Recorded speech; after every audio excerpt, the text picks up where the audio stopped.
నన్ను మనిషిగా పుట్టించావు. ప్రేమ కోసం బ్రతికితే బాధలే ఎందుకు చూపించావు. మనుషులందరూ విడిచినా నీవు మాత్రం నన్ను విడువకు. నీ పాదాల చెంతనే నా కన్నీరు కారుస్తున్నాను ప్రభువా. ఒకే కడుపున పుట్టిన నా వారే, రక్తబంధమని చెప్పుకున్నవారే, బాప్తిస్మము పొంది క్రీస్తు వారమని చెప్పినా నా కన్నీటి విలువను తెలుసుకోలేదు. నేను పడిన కష్టంలో చేయి అందించలేదు. నా బలహీనతనే అందరికీ చూపించారు.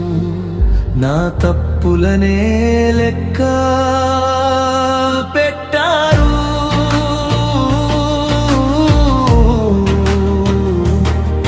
నా గాయాల్ని మాత్రం ఎవరు చూడలేదు.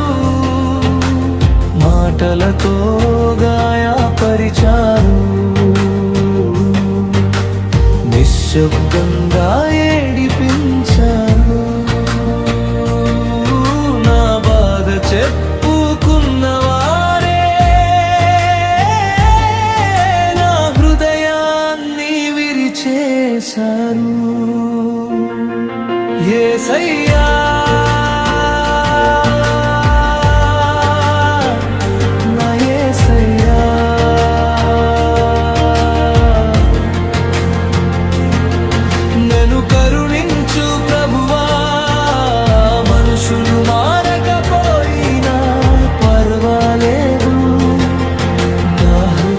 మాత్రం నీ నుండి దూరం కాకుండా కాపాడవా. కొన్నిసార్లు నా మనసు బలహీనమవుతోంది.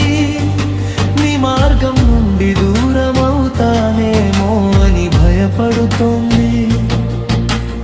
అయినా నా ఆశ అంత నీవే ప్రభువా. నా చివరి శ్వాస వరకు నీవే నాకు తోడుగా ఉండు.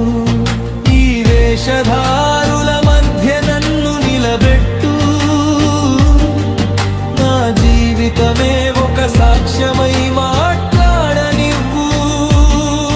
నన్ను తక్కువ చేసిన వారి ముందే నీ మహిమను చూపించే పాత్రగా నన్ను మార్చు. ప్రతీకారం నాకు వద్దు ప్రభువా. నీ ప్రేమే నా సమాధానం.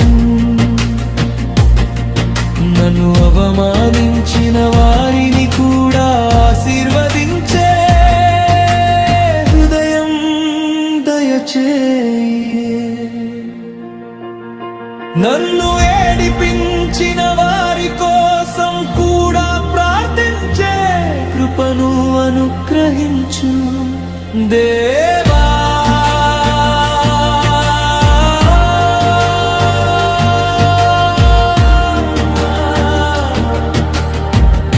నా దేవా, నా కన్నీటి ప్రతి బిందువును నీవు చూసావు. ఈ రోజు నేను ఒంటరిగా ఉన్నా. రేపు నా సాక్ష్యంతో నీ నామాన్ని మహిమపరుస్తాను. నీవే నా బలం, నీవే నా ఆశ, నీవే నా సర్వం యేసయ్యా.